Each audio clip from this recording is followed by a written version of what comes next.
From retro to next gen, we've got it all. I'm George, a Gen X grown-up, and this is Bit by Bit. Alright, here's a strange bit over at CBR.com. They have compiled a list of the 10 best retro third-party mascot platformers. Now, these are not your main guys. This is not going to be your Mario, your Donkey Kong, any of that stuff. So, number 10, Zool. I remember that. That was a fun little game.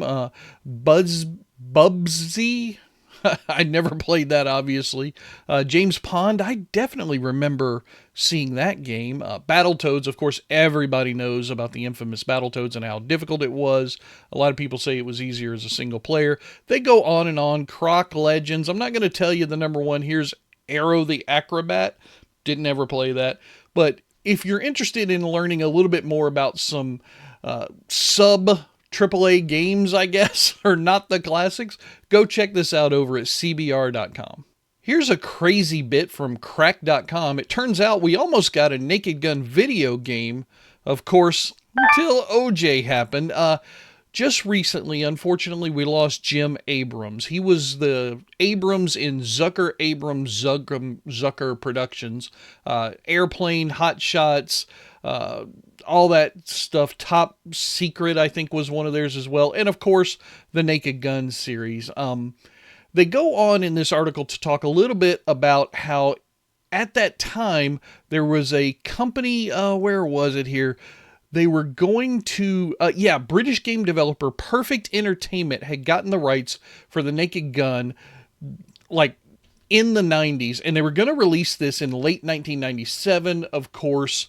You know, they had a whole bunch of neat stuff planned and apparently already going on. It was going to be a 2D point-and-click adventure. I think a little bit like that old Blade Runner game that I loved from back in the 90s. That was a lot of fun in that same style. They were going to have this whole crazy sequence of the 3D opening where the police car was going to travel through a whole bunch of crazy scenarios like the movie, but in this time he's going to be driving through different video games like Super Mario Brothers and Doom, which just sounds nuts. I can't believe that.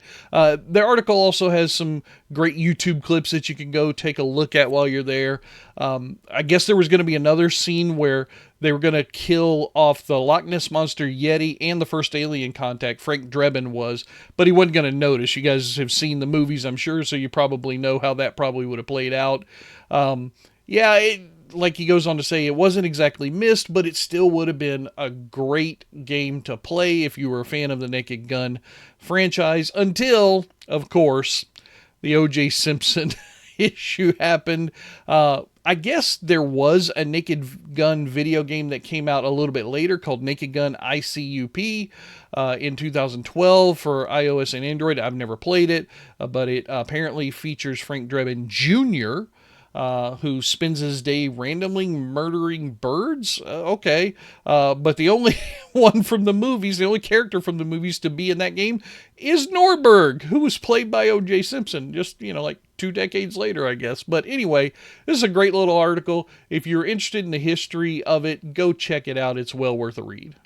All right, here's a bit that I have a hard time believing wasn't already a thing. Apparently, the NES version of Tetris is finally coming to the Nintendo Switch Online catalog.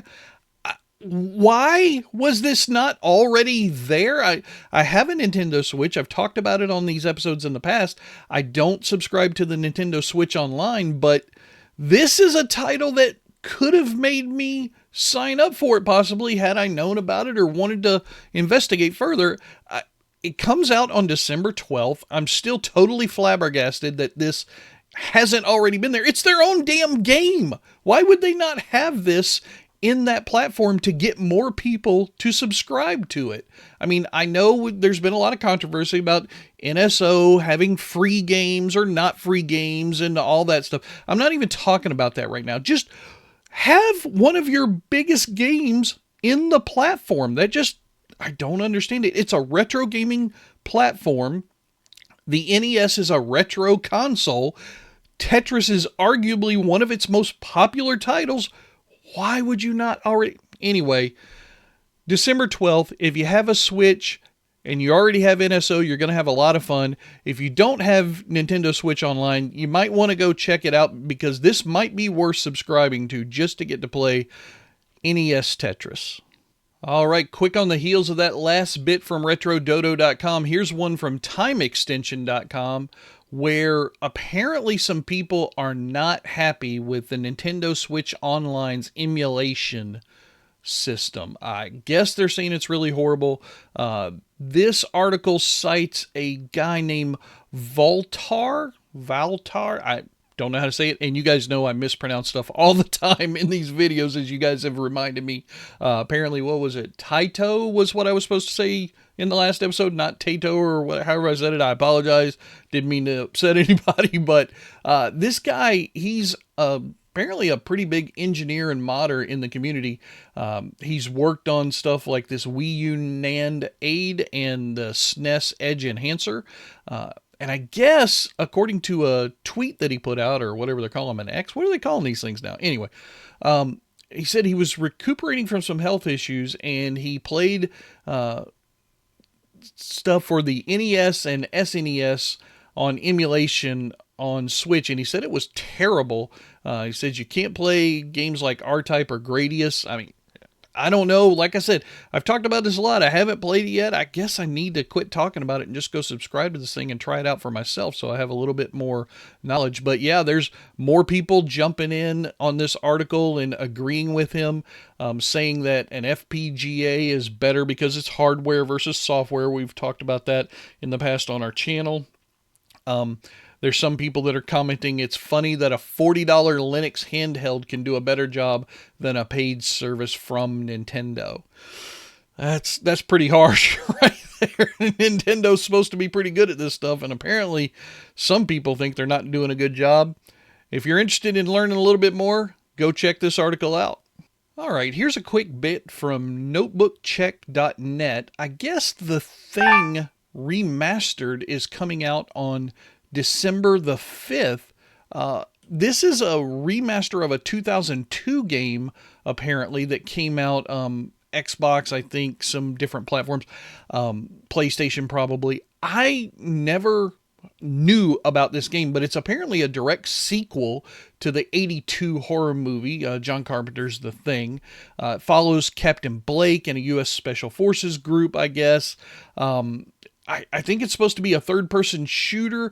I never played it originally, so if you did, I'd love to hear what you thought of the original 2002 game in the comments. As I'm recording this, it hasn't came out yet, so I don't even know what the price is going to be, but I definitely am going to be checking this out.